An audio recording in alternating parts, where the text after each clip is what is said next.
Continuing into Makkos, welcome to our Amud Yomi Shiur. Welcome to people on Torah anytime and on YouTube who watch us. We are in Makkos Beis Amud Beis. We said the Ilu Nishmas v'chulei, and let's just go. Let's just start the Shiur.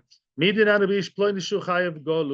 said in the Mishnah there are two exceptions to the rule when it comes to Edim Zomimim.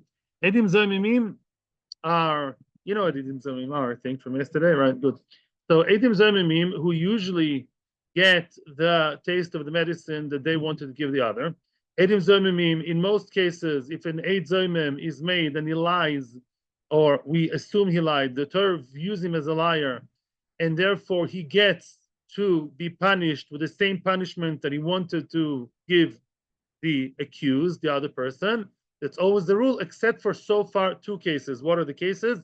If these are Koyanim, and they say that they want to create, they say that one coin is a cholol, they know that in mother is a gurusha, they are now, no, they're not considered chalolim. No, we don't make them chalolim, but otherwise, rather, we do what I call plan B, we give them the lashes. Yeah, we flog them.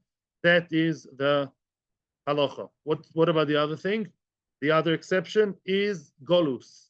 What do you do with a person who killed someone inadvertently, by mistake, with many, many details, which we're going to see in the second chapter. The second chapter, the second parak has to do with gulis, with the golus that the Rotzech B'Shoige goes to.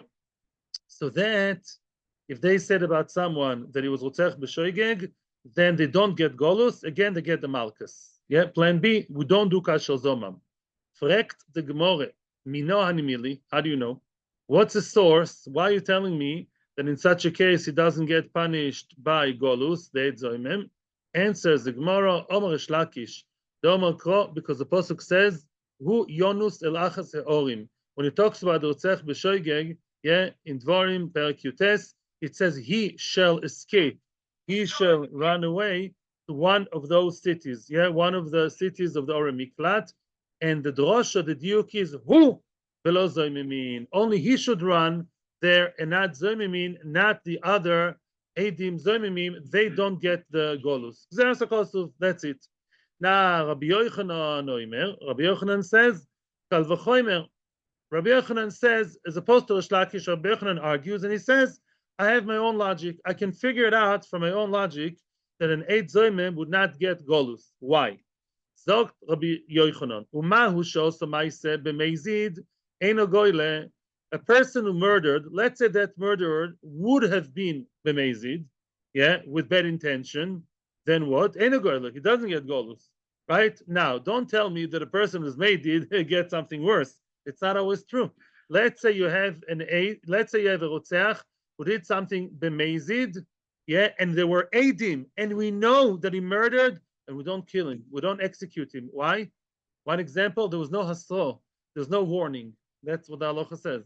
If there's no warning right before the ma'aseh, before the deed, before he pulled out the gun, he doesn't get killed. There could be other consequences. He doesn't get, so the person who murders b'mezid doesn't get the punishment of golus, and yet, and shelo yosu ma'aseh b'mezid, enu din shelo iglu. So the edim zoimimim, who didn't do anything b'mezid, clearly they're not goyle. Those edim zoimimim, they are not doing anything b'mezid. Clearly they shouldn't have the golus, right? They shouldn't have the golus because they're better than him. They didn't do anything wrong. They didn't do anything. It's not that they didn't do anything wrong, but they didn't do anything b'mezid. They only spoke, but they didn't do anything. Dibo be'alma. So clearly they don't have to have golus. That's the logic. The Gemara is rejecting Rabbi Yochanan's opinion and says, no, no, that actually is the reason why they should get golus. What you said, Rabbi Yochanan, is true, but you should flip what you said. On the contrary, you know why it is. Let's skip the round brackets. You know why we say that the Mezid does not get golus? You know why? Because it's too good for him. It's too good for him. It's too easy of a punishment for him. What will be the punishment? Good question. People shouldn't think that you can murder someone b'mezid and go to an Ir Miklat and live the rest of your life over there. And having that in mind, now let's now unravel that kal v'chomer of Rabbi Yochanan and say who shows the ma'aseh b'mezid lo legally. A roitzeach, a murderer who did what he did b'mezid, should not get golus in the middle of the narrow lines. Yeah, more or less, line starts with the word b'mezid. Who shows the ma'ase b'mezid? Legally, a person who did ma'ase retzicha b'mezid with cold blood murder, he doesn't get golus. The reason is because he's so bad, he does not deserve kaporo through golus. It's too bad for him. In Gehenna, is going to burn hotter. And shalosu ma'ase b'mezid nami liglu kiechid levelu kaporo. But they, the edim zoimimim, as bad as they are, they wanted to engineer and direct things that way to make him dead, but they didn't do any ma'ase b'mezid. They only spoke. So maybe they should get golus kiechid levelu kaporo. If they wanted to say they wanted to get someone to go to your miklat, so maybe they should get the same punishment because they're not as bad as the Mazid guy. They're better than him. Therefore, we reject Rabbi Yochanan's opinion. It's one of those rare occasions where Rish Lakish is winning over, so to speak, Rabbi Yochanan. And now we follow Rabbi Lakish, not Rabbi Yochanan. Again, let's summarize. What was Rabbi Yochanan's Havamina, and what do we say to reject it? Rabbi Yochanan says what? That there's a kal v'chomer. What's a kal v'chomer? If you're telling me that a rotzeach b'mezid, yeah, for some technical, yeah, as they say, he got off the hook for a technicality, right? Like today, there was no hasra, technicality is off the hook. He doesn't go to near miklat. So those guys who are nicer than him, they're better than him. So surely they should not go to near miklat. That's a reason for the Mishnah. Says the Gemara, no. Going to a miklat is not a severity, it's a zchus, it's a merit, it's an atonement, a kaporo. So it's true that the edim zamimim are better than otzach b'mezid. That's true. They only spoke, and what did they say? They wanted to cause someone to go to near miklat, spend the rest of his life with the kohanim. They think he needs a spiritual chizuk. He should go to live in that town all the time. So it's true they're not as bad as a rotzach. In that you're right, Rabbi Yochanan. But their logic is faulty. Why? Because the reason why rotzach b'mezid doesn't go to a miklat because that's too good for him. It's too easy for him to have such a kaporo. But maybe them, no. Maybe them who are not as bad, maybe really, they should, yes, go to near miklat. That's what I would have said. So I would have ended up saying with my own logic, let's send them to near miklat. And by the way, what did they want to do to the rotzach b'shoigeg? Send him to near miklat. Good. To do kashal zamam as a regular plan A. And that the Gemara says that's where we reject Rabbi Yochanan and we go back to Rish Lakish. Rish Lakish does not work with our logic. Rish Lakish brings down a Rosho. Huyanus veloy edim zoimimim are not nas. Only he, the rotzach b'shegeg alain, only he himself, only he gets the right to go to an miklat and not the edim zoimimim. Very nice. That's a good place to start. Omar Ula. It's a newish topic. Omar Ula. Again.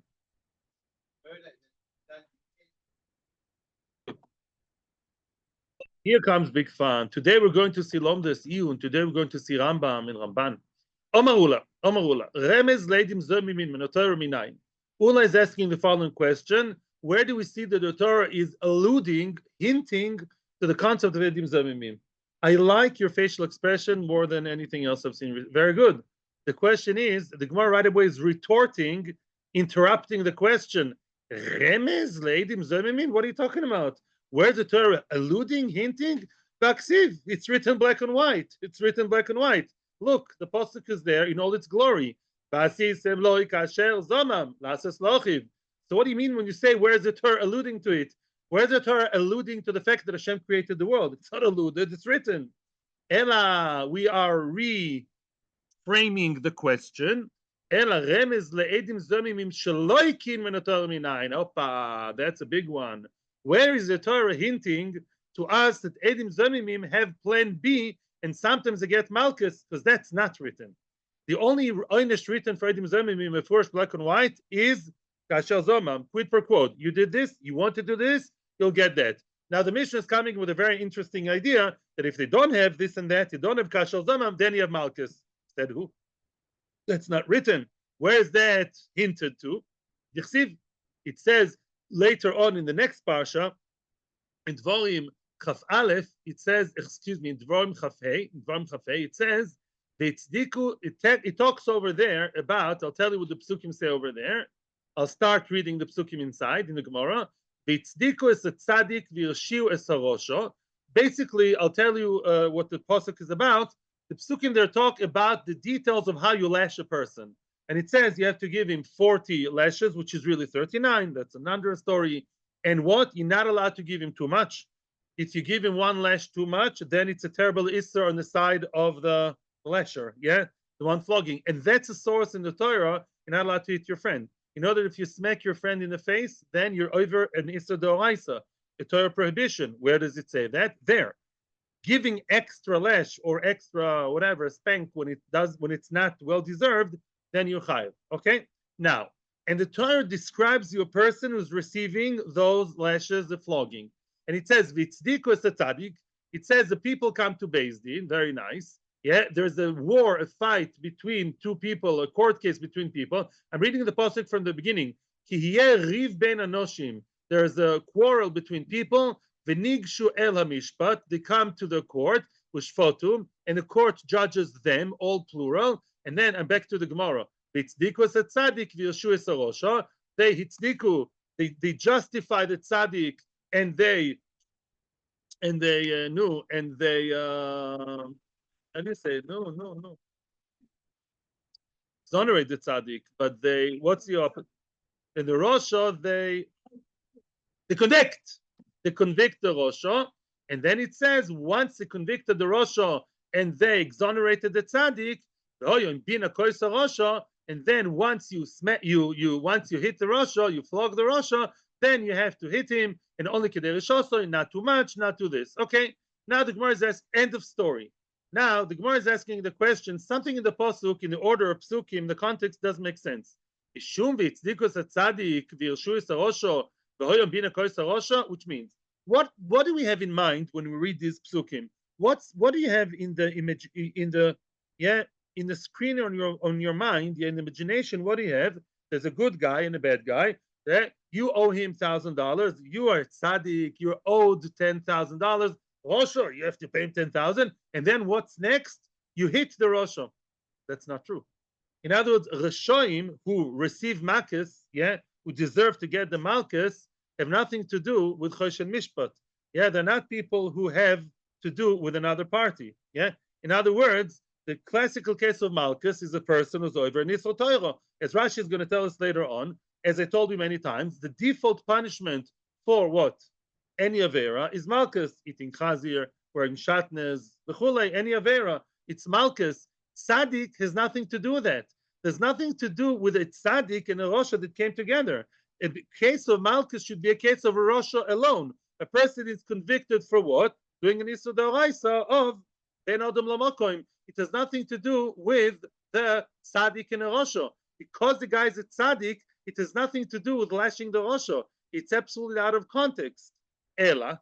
Therefore, what the Torah means is something completely different. The Torah is telling us a different story. We're talking here about Tzdiku Tzaddik Yeshua Sarosha. Let's retell the story. Ela. Eidim Shirshua Tzaddik. Before the Torah, the scene, the episode, like in a play, the episode before the Torah begins to talk, before the narrative of the Torah, we had Eidim Zoimimim. Before the Torah presents to us the protagonist, Mr. Tzaddik, Mr. Rosha, there is a background story. There were Eidim Shirshua Tzaddik, there were Eidim Zoimimim, and we know what they do. They wanted to convict the Tzaddik falsely. They chop the guy from the street, which they have something against, something personal, and they want to, dig up dirt, and all of a sudden say what? That this guy was Mechalel Shabbos, this guy was whatever, doing something bad. Not Mechalel Shabbos. They wanted to say that they ate Chazir. I'm picking examples. We saw him last Wednesday afternoon in Tel Aviv. We happened to pass there, even though we didn't want to, because such tzaddikim. We saw him in a restaurant in Dizengoff Street, eating Chazir. We are to Edim, and we warned him, so he should get Malkus. And Beis Din believed them, gavel down, and now starts the Torah story. The Os Eidim Achrini. Here comes superhero Eidim, the good Eidim. How are the good Eidim called? Not Zomimim, but Mezimim. Mezimim are the Eidim who are outsmarting, yeah, who are proving the truth, the good ones who prove the first ones wrong. Those edim achrini, and they betzedikos a tzaddik demikoro, and they justify the tzaddik. They say, what? You saying that Reuven ate chazir in Tel Aviv last Wednesday, 4 o'clock in the afternoon in Dizengoff Street? We were with you last Wednesday, 4 o'clock in the afternoon in Koilel, in Bet Shemesh. Yeah, so therefore now, Reuven is off the hook, right? His name was cleared, and that's its dikwas a tzaddik. They justified the real tzaddik whose name was blemished, was tarnished because of the Rishoim. The Shavinu la'ani Rishoim, the Shiur Sarosho, they now prove that those Edim are the Rishoim. Get that? They made him the tzaddik, which he always was, and now they made him the Rishoim. Basically, they brought the truth into light. Now, so who gets Malchus exactly? Well, not the good guy. Who gets a Malchus? The only baddies in the story. Edim Zoimimi. Very good. That's a natural continuation of the psukim.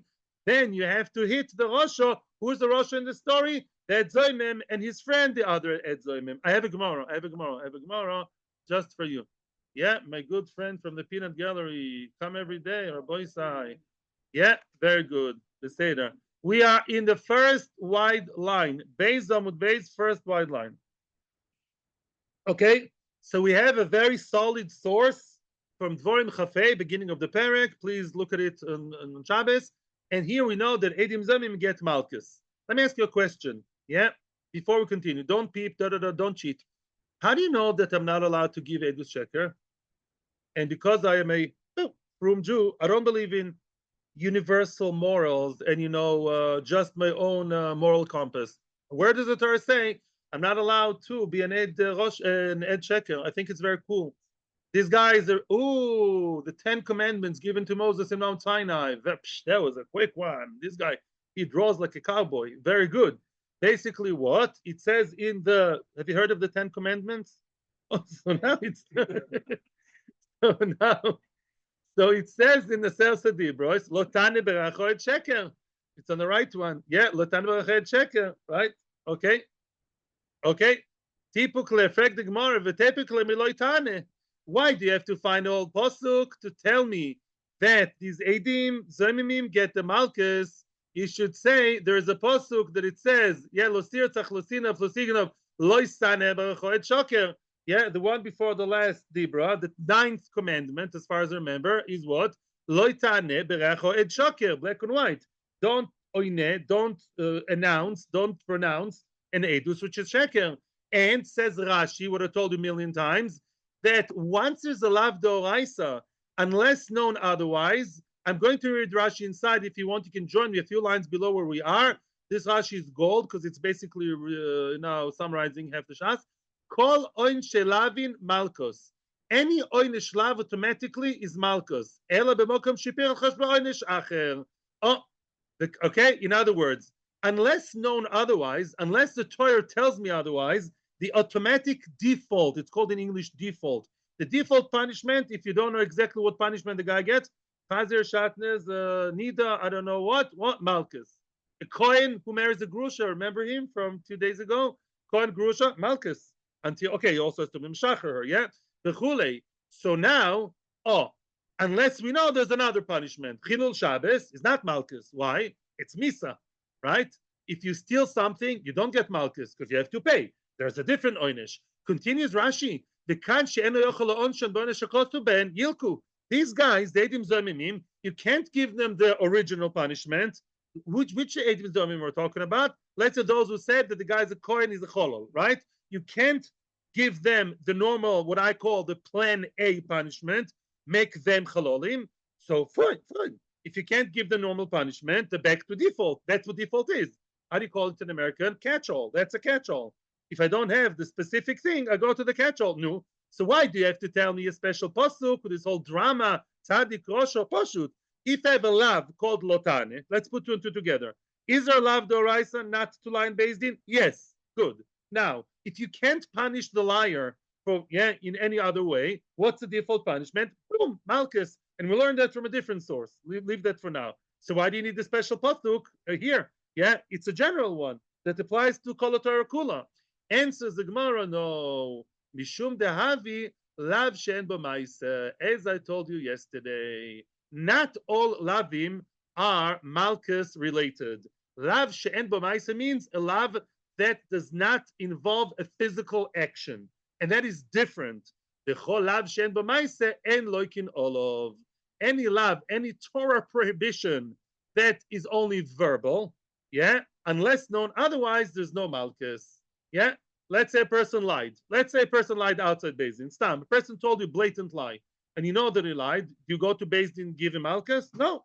Maybe there's other punishment. Hashem will punish me. I don't know what. But Lamaisa, there's no Malkus because it's only verbal. And therefore, if you follow the general rule, Edim Zamimim, they're really bad people, but they didn't do anything physical. They stood there like a bunch of klotzes, and they said, we saw him in Tel Aviv last Wednesday, 4 o'clock in the afternoon, eating chazir in the restaurant in Dizengoff. I forgot the names of the restaurants there. Blah, blah, blah.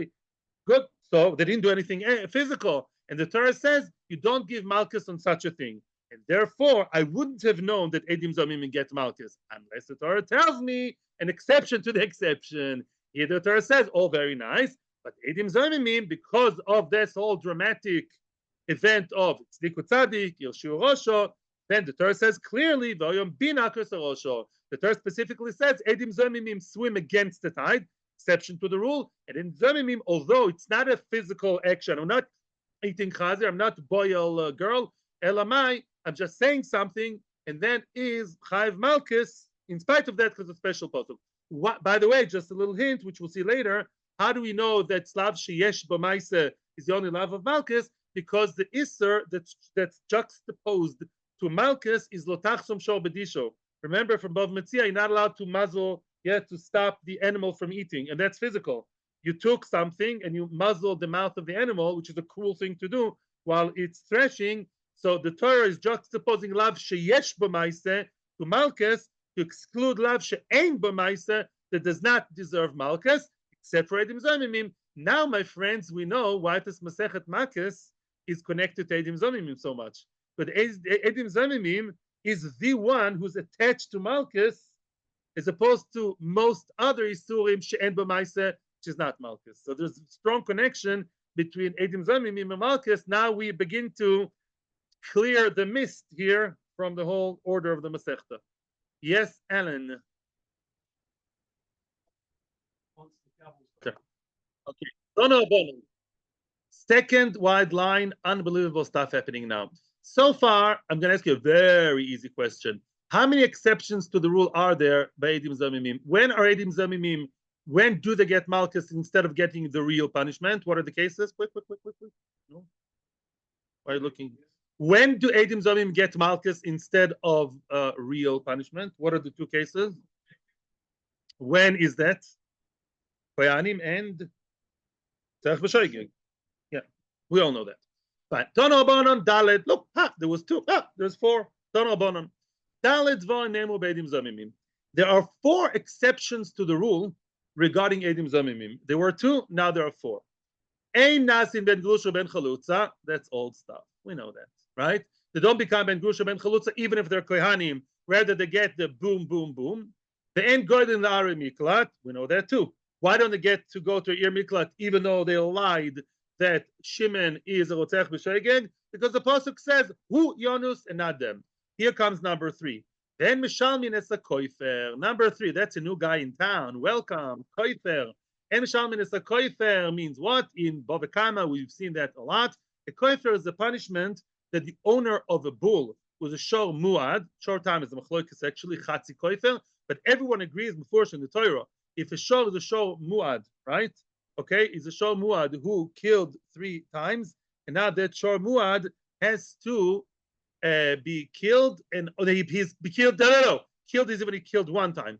If a Shor Muad who killed 3 people and now he kills the 4th person, is a serial murderer. This Shor, the 4th time, not only gets killed finally, the other times he ran away. If he also, the owner of the bull has to pay the family of the victim koifer. He has to pay them money. How much money? Let's follow one opinion now. Let's say the person who died was a very good, able worker. gym every day, 3.5 PhDs. The guy is highly employable. His value in the market, you go to the website where they employ people, is worth 10 million. So the owner of the bull, who is a little bit uncareful with his bull, who killed 4 people while the owner is sipping his coffee away, so that owner has to pay the family of the victim, according to some Tanoim, the value called koifer. Yeah, koifer is like the to redeem his soul, as we'll see, and he has to pay the family of the victim $10 million, which is the value of the victim. Of course, people don't have real value, the neshama or the life. Nobody is going to discuss that too, but that is what he has to pay. That's just a cold fact. Edim Zoimimim came and said, "Oh, they come to Beis Din. We're so sorry to tell you that the Yonim, but that Levi, what happened with him? His bull killed someone, and we saw that his bull killed someone yesterday, and it's a fourth time, and therefore, and that guy is worth $10 million. So we're sorry. We think that Levi has to pay who? The family. No, the owner of the bull, the uncareful owner, has to pay Levi's family, the dead guy. He has to pay him 10 million. And then there was Zoimim. When did that happen? 2 days ago. Where? In Haifa. No, 2 days ago. Come fully, you had the same story. Then come the Mizimim and say, no, 2 days ago, you're not in Haifa, you're in Eilat, kind of far away.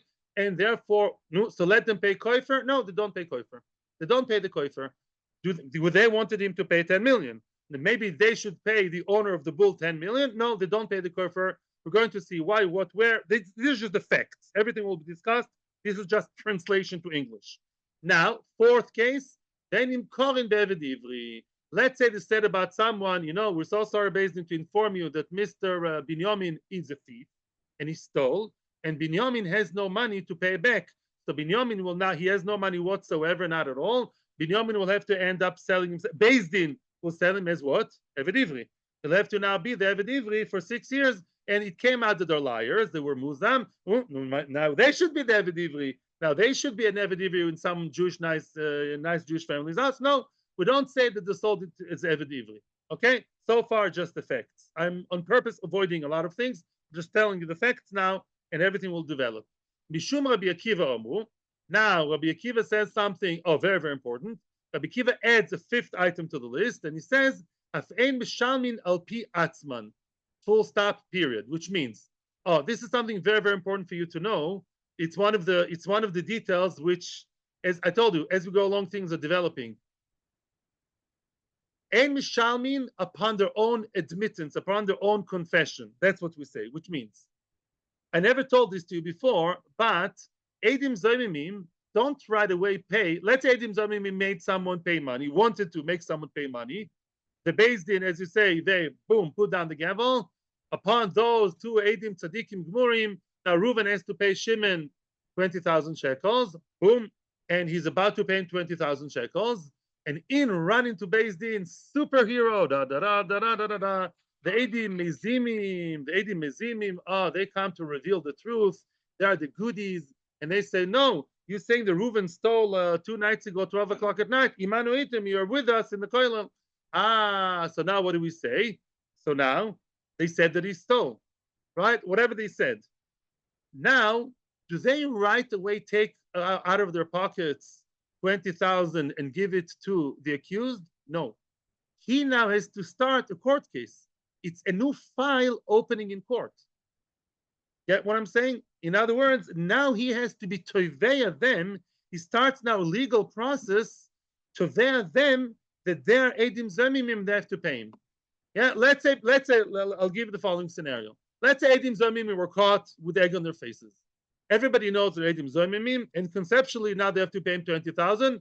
And Beis Din said, "Oh, it's 7 o'clock at night. They're closing the lights here. My wife is waiting for me," says the Dayan with a hot soup. So now, end of court case. What's going to be tomorrow or in 2 days' time? Now there's a new court case of the accused who they falsely testified against. He has to now sue them. That's a new case. Maybe in a different Beis Din. That Beis Din closes down on vacation. Go to Ben Azmanim. Goes to a different Beis Din to sue them. Yeah, the Edim Zomimim. It's a new case. What happens if Edim Zomimim admitted before he came and he claimed? Let's say he invites them to Beis Din. Before he invites them, they right away said, yeah, we are at fault. We are Edim Zomimim. They said it to the other Beis Din. They don't pay. so then they don't pay. If it's upon their own words, they don't have to pay. These details, again, are not going to be discussed today. I'm just translating, and now we're going to explain the first four cases. Let's see the first four cases. Case number one, yeah, we're not elaborating on all four cases. The first case, we know already. Amon, why ben grusha ben chalutza? I want you to tell me. Why is it ben grusha ben chalutza? Why don't they become ben grusha ben chalutza? Why don't Beis Din say, you guys two Rishonim, you are now cholol? Why not? There are Kohenim. There are. So why don't you make them chololim? Because very nice, and the winner is, yeah, very good. Because the Torah says, loy v'lo lezaroi. If you make him a cholol, the Kohen, the false, the bad Kohen, then all his children will also be chololim, and that's not right. The Torah says it's not right. Very good. What about even goden lari miklat kedamoron? They don't go to an ir miklat. Why? Because we said v'nos hu v'loidim zomimim. Now comes the third case, and now I hope to get to see the lomdus over here. The ein mishal minis a koifer. Oh, why don't they pay the koifer? They said, Mr.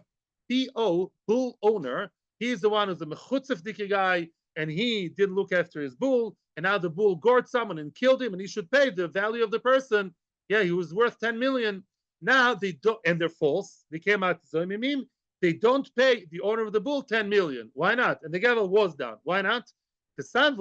Because that Tana that says what he said, kufra kaporo, wow. What's kufra kaporo?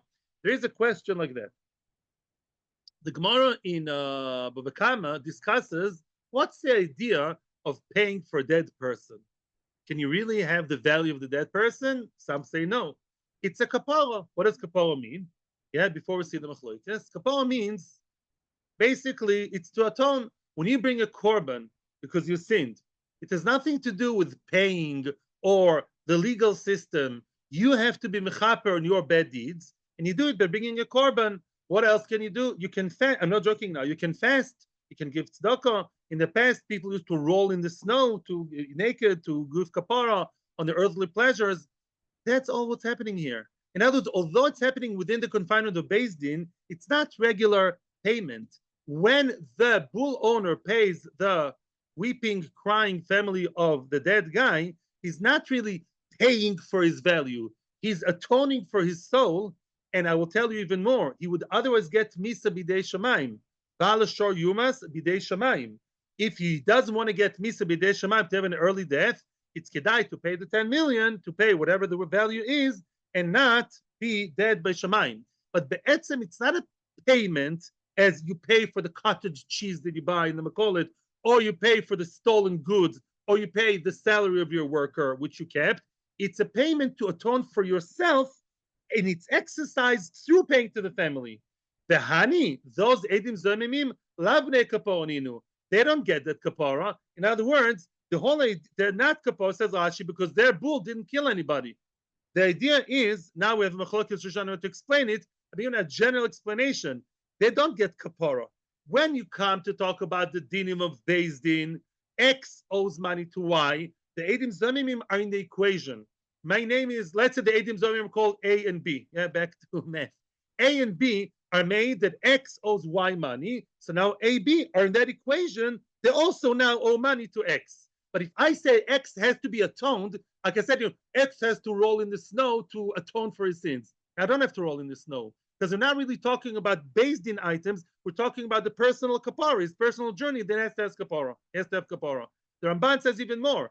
Their edus, I'm saying now the Ramban says their edus doesn't even make a difference to anybody. Why? Because the kapara is instead of what? Why does the bull owner have to pay 10 million? Because that's instead of misa bidei shamayim. So the judge here says the Ramban is Hashem. Hashem doesn't need their edus. You know that Hashem knows everything. He does need the edus of A and B, and therefore the whole thing is relevant. I mean, enachinami. If they would be true edim, then you would have to pay, because Beis Din are the ones who make sure it gets the kapara. But once they're caught lying, we say, okay, they're only there to tell me needs kapara instead of getting misa b'dei shamayim. But since the original punishment, which is not kofer misa b'dei shamayim, it's between him and Hashem, they don't have to give information to Hashem. The Ramban says the Ramban. Therefore, they're off the hook. Wouldn't they get Malchus is a Machlokes? I'm going to tell you later. But right now, a kapara, which is not regular hold Beis Din money, A owes B, X owes Y. It's me owing Hashem and giving it to the guy. Hashem doesn't need the money. I owe something to Kodesh Baruch Hu for what I did, so to speak, by kapara, and my kapara is expressed, is actualized through giving the money to the other guy. It could mean anything else. It could have been a carbon. Therefore, such a thing that's out of the realm of Beidim Zayimim. Therefore, they don't have to pay him back the koifer. Thank you for your patience. I also have a lot of things to say. Let's get to a certain point, and then we'll delve more into it. Unless it's very quick or it's a point.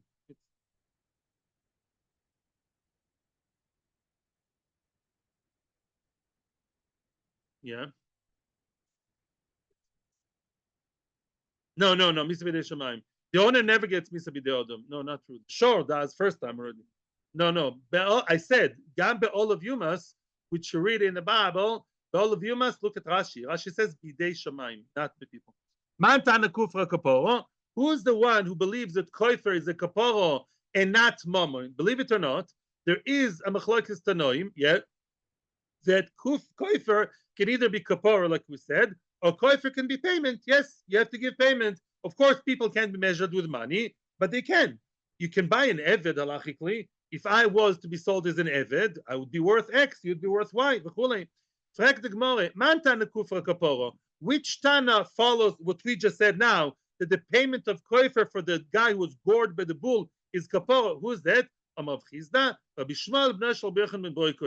That's the Tana Rabbi Shmuel, the son of Rabbi Yomi. The Tanya. It says in the Torah, in the Brisa quoting the Torah, it says in the pasuk, the nosan pidyon nafshoy. In koifer yishas olav, the nosan pidyon nafshoy. He has to give the redeeming money, the redemption money of his soul. His soul. Who's his soul? How much money does he have to pay? Dmei nizak. It's a dmei nizak, as I told you. The nizak, the one damaged, the one dead, is worth 10 million. You have to pay 10 million. But that's not Rabbi Shmuel. That's Tanakama. Because Tanakama believed that you have to pay for the value of the dead guy money, not kaporo. Money like you have to pay money in the makolet. Rabbi Shmuel b'nei Shel Birchen ben Broiko Omer dmei mazik. No, you don't pay. Listen to this. He's worth 10 million, but okay. Sorry. Okay. Sorry. Yeah. Okay. The owner of the bull, he's worth $5 million. How much do you have to pay? You know how much you have to pay? 5. You have to pay the value of the damager, of the negligent owner of the bull. The May Mazik, very interesting. My love, Bakamiflagi, must be what's Machlokes Tanakam and Rabbi Shmuel, the Malsova Kufra Mamoino. Tanakama that says that the damaged guy is worth 10, I have to pay 10. I have to pay for what I killed. You broke a vase in the store, you have to pay for the vase, 100 shekels. You killed a guy indirectly with your bull, you have to pay. The 10 million is worth. It's money. It's very called Beis Din monetary thing. Well, Rabbi Shmuel says no. Why do you have to pay your own value? What? The owner of the bull has to pay his own value, of course, because he has to give kapara for himself. I am the bull owner. I would be dead by Kodesh Baruch Hu misi b'dei shamayim.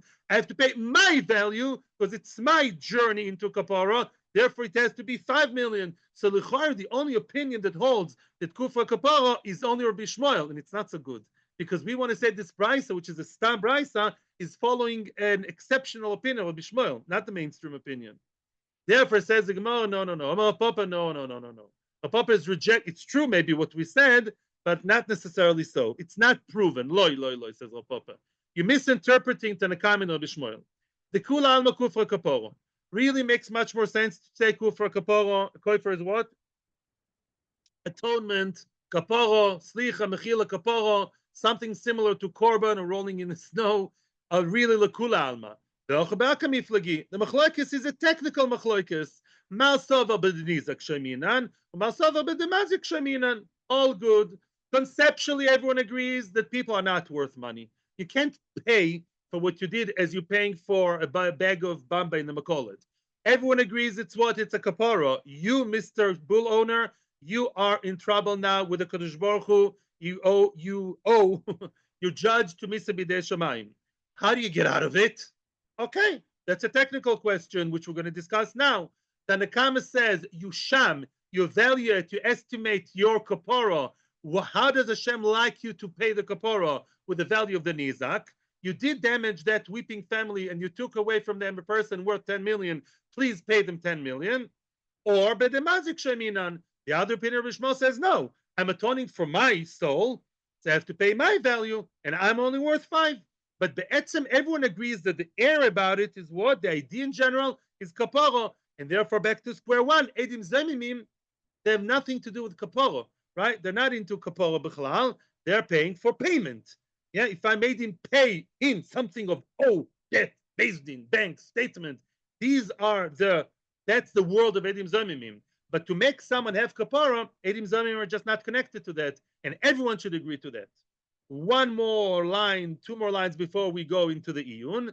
Why is that so? Why did Rabbanon really say that you evaluate it by the nizak, by the damaged party? Because we have a shein exer shova, nemer shoso lemala, and nemer shoso lemata. I did not misread. That's the right girsa. The right version is shoso lemala and lemata, which means the Torah, when the Torah talks to you about koifer, the Torah says in koifer yushas. You know what it means? Lehashis, lehashit means to place. If a koifer is placed, is basically is obligated upon him. Yeah, then he has to pay so and so. And there's another pasuk, a few psukim before that. Remember the story of the Bavakama? The guy who lo aleinu, he basically, he hits, he smacks a pregnant woman, and her children die. So he has to pay the father of the babies. And there, of course, what does he have to pay? The value of the babies. However you evaluate that. So now Chachamim say, look, it says Yoshis, Yoshis. Malalan b'denizak, Kafkan b'denizak. Very good. Just like over there, when you, Chas v'sholom, you hit the babies, you have to pay according to the value of the damaged. So to here, you have to pay the kapara, which is spiritual and this, and kapara b'dis Hashemayim, also with the value of the nizak. I, Rabbi Shmuel. What did Rabbi Shmuel say to that? He says, no. He says you have to pay according to the value of the mazik, of the damager, who's, by the way, a silent, indirect damager. He didn't do anything. He's just let his bull run around while he's sipping coffee in the coffee shop. So Rabbi Shmuel says, "V'nosen pidyon nafsho iksiv." No, Rabbi Shmuel says, "I'm sorry about your gzera shava." The poshut pshat nosen pidyon nafshoi, right? And the Rishonim say makes more sense to say Rabbi Shmuel. Yeah, it says pidyon nafshoi, says the Ritzvah nafsho shomazik l'choyro, right? Give the value of nafshoi. The simple reading, and by the way, kapor makes more sense to me. Be what? My own value. I have to pay for my life, for my value. So Rabbi Shmuel says you have a very nice gzera shava, but the pasuk pshat for the pasuk is like me. Hi, the Rabbanon. How the Rabbanon answer back to that? In pidyon nafsho ksiv, we know it says pidyon nafshoi, meaning, of course, the concept we agree with you. Conceptually, the general idea, as we said, you have to atone for your own soul. Yuki sheminan, but the nizak sheminan. But technically speaking, how do you evaluate that kapara? How do you mechaper? How do you atone for your own neshama? What did you do that requires atonement? Your bull killed the other guy. So the Torah says the way you express it is by paying the other guy. Very good. Okay, you can ask, and then I want to talk today, unless otherwise I'm going to get it on Sunday. So we only have one more case to go, Eved Ivri being sold. So far we saw 2 cases, Cholol, Kolus, and the third one we just saw now, which is not mentioned in the Mishnah, surprisingly, and that is the case of Koifer. They don't pay Koifer. And the fourth one, which we're going to discover soon, is Eved Ivri. I'll be very nice to you and allow you to ask questions, but then either today or on Sunday, there's a lot of interesting even points here. I think you were first. Yes, let's pause and hear the question. And the $1 million question is, and I think we'll deal with that on Sunday. I want to ask you a question and think before you answer.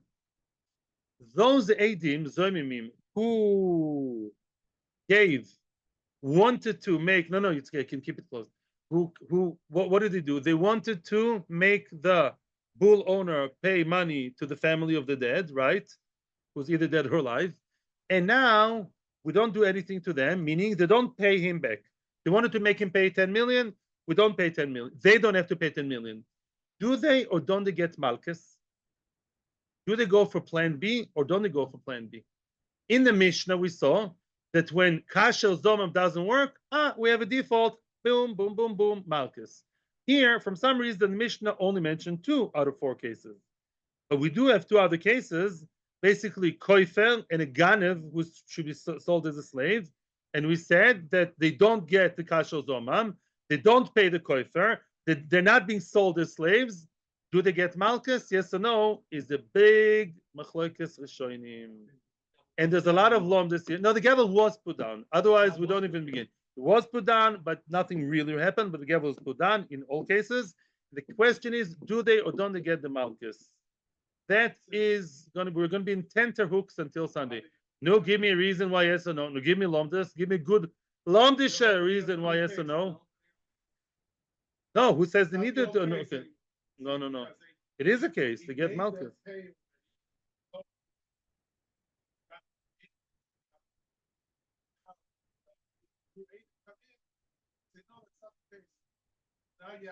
Machloikes, Rambam and Ramban. Rambam and Ramban supported by the Ritva and his group, Rambam by others. Why would he say to get Malkus? Give me a reason. That's what I'd say. It's not a guessing game. Okay. So say there's a mimim. Elamai, you can't give them the. Okay, fine. That could be a valid reason. You're a Rambam supporter, but the Ramban says otherwise. Atzlochu bracha. Thank you to everyone who came today to start a beautiful Masechta, and to anyone on Torah anytime that watches us and in YouTube. Atzlochu bracha. See him today. Everyone's welcome to see him. Get Shabbos.